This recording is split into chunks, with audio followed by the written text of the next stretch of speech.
lots to discuss today. Brendan O'Neill is with us, the chief political writer at Spiked Online. Brendan, great to talk to you. How are you doing? I'm good, thank you.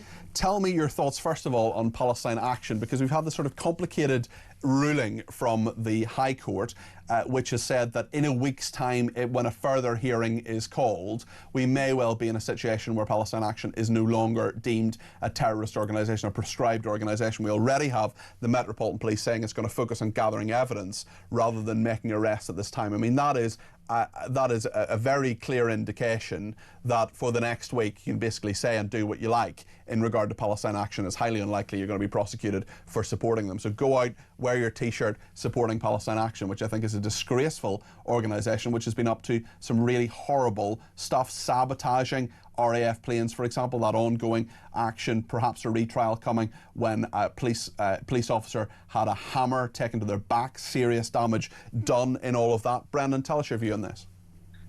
I think it's outrageous. And for one simple reason, which is that MPs, the people we elect, voted by a very large majority to prescribe Palestine Action. And the question now is raised, who rules this country? Is it ruled by the people we democratically elect, or is it ruled by 3 judges most of us couldn't pick out in a lineup? So this raises huge questions about who governs the country, who has the right to make decisions like this.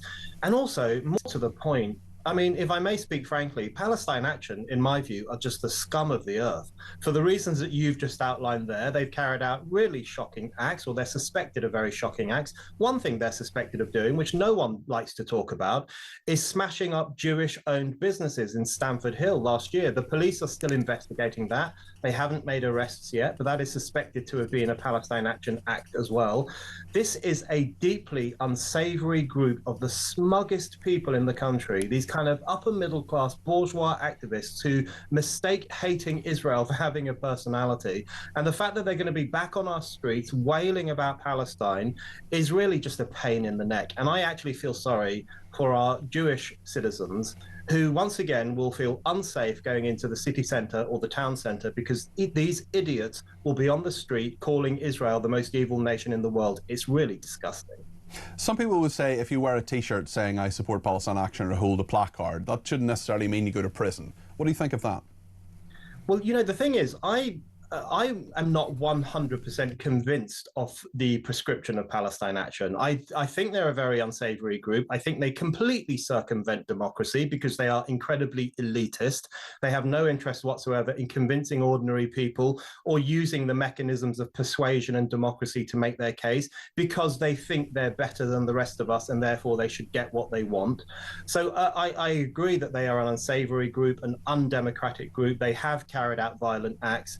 My concern about the prescription of them is that it would give them actually what they wanted, which was this sense of danger, this sense that they are rebels. They are so dangerous that the state has to ban them, when in fact, they are, you know, it's an incredibly mainstream view now in bourgeois society amongst the media elites to hate Israel and to go on and on about Gaza.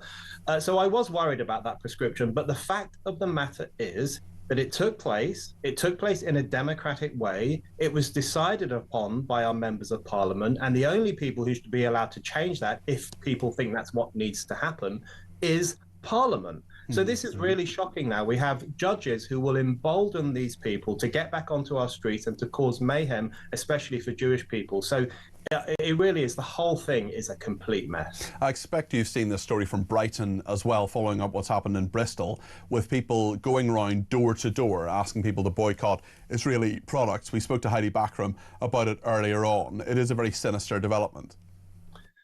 Deeply sinister. You know, I long for the day when someone like that knocks at my door so I can give them a piece of my mind. I mean, it's Could you really... film that for us, if you wouldn't mind, Brendan? We'll put it on the air.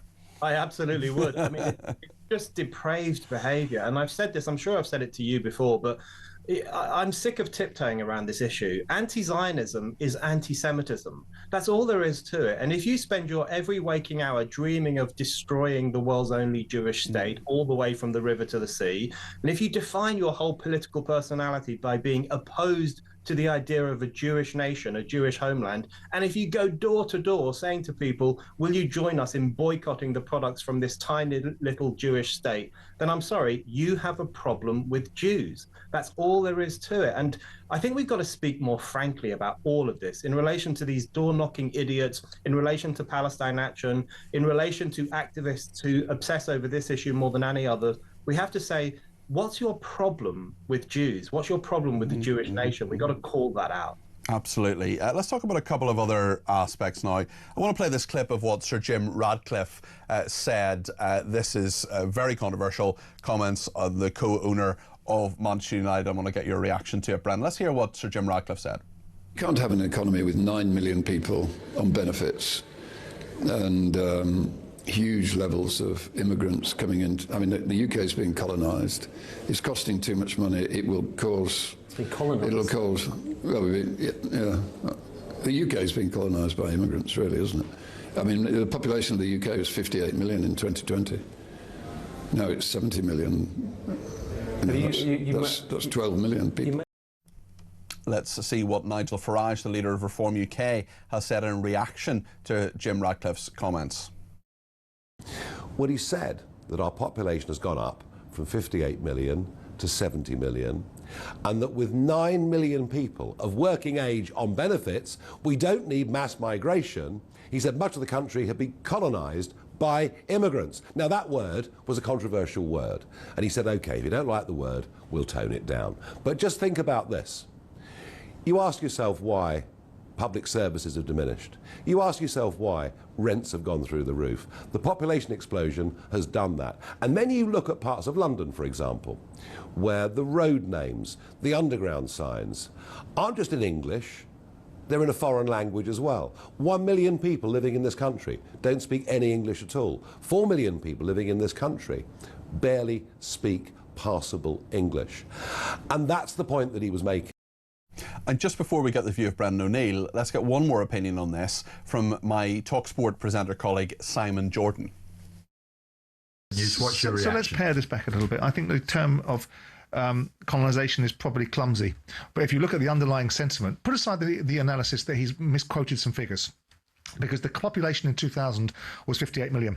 The population in the UK is 70 million in 2025, which means we've had a 21% increase, 20 to 21% increase in our population. The population of Europe has gone from 728 million to 744 million, which means Europe as a continent has had a 2% increase in population. You then distill down the German population increase, the Italian, the Spanish, the French. No one has had a population explosion like we have. So to go to the sentiment about the population, irrespective of whether he said 2020 or 2000, he is right. The population explosion, however it's manifested itself, has created a strain on this country. Brendan, what is your take on what Sir Jim Ratcliffe has said, what Simon Jordan has said, and what Nigel Farage has said? You know, this will go down in history as the week when the influencer classes got more angry about a word than they did about a rape. Because, of course, this is the week in which an illegal immigrant from Afghanistan who came here on one of the small boats was convicted of raping a 12-year-old girl. Just one of the consequences of these untrammeled flows of people. We know that women and girls are being put at risk, especially in poorer parts of the country, by the non-stop arrival of these young men often from regressive cultures. And yet we saw more anger over the word colonized than we did over acts like that in the same week. It is so extraordinary and so ridiculous. It's the hysteria about what Sir Jim Ratcliffe said is completely disproportionate to what he said. And the most shocking part of this story for me is Sir Keir Starmer thinking he has the right to tell a British citizen to retract his beliefs, to apologise for what he said. I actually couldn't believe it when I saw Starmer saying he must apologise for his views. And then I was quite sad to see Sir Jim actually apologise. For a Prime Minister to assume he has the moral authority to shut down a British citizen, I think is genuinely disturbing. But the point is, Starmer is so out of touch. It doesn't matter what language people use, whether they are PC or whether they're a bit un-PC. The fact is, a majority of Britons are worried about our broken borders, and they want something to be done about it. And Brendan, I do not pretend to know very much about football, but I know I heard what Sir Jim Ratcliffe said. I think some of the language was clumsy, but actually the key point that he was saying was there, and I think a lot of it has clearly resonated with a lot of people. A lot of our viewers and listeners truly believe or a version of what he said.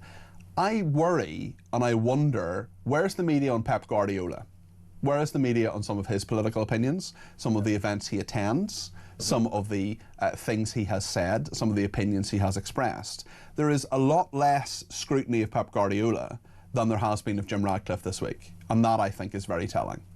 Oh, couldn't agree more. And for the record, I wouldn't use the word colonised myself. Mm-hmm. I'm not saying that to assume the moral high ground. I think people should say whatever they want and express themselves however they please. It's not a word I would use, even though I do think our immigration system is completely broken and completely out of control. But that's by the by. You're right. There's such hypocrisy and double standards. And just sticking with the sport issue for a moment, Starmer said, you know, we're a welcoming, open, diverse country. That's what he said to Sir Jim Ratcliffe. Oh, yeah, we'll tell that to the Maccabi Tel Aviv fans who can't even come to this country and watch a game of football. Exactly. Because of anti-Zionist mobs, anti-Semitic mobs, who have been emboldened by the police in the West Midlands. And then we were lied to about it. And then we were lied to about it. Yeah. So it's just not true that what Starmer says about this being an open, diverse country. And that's happened under his watch. Thank you, Brendan. Much appreciated.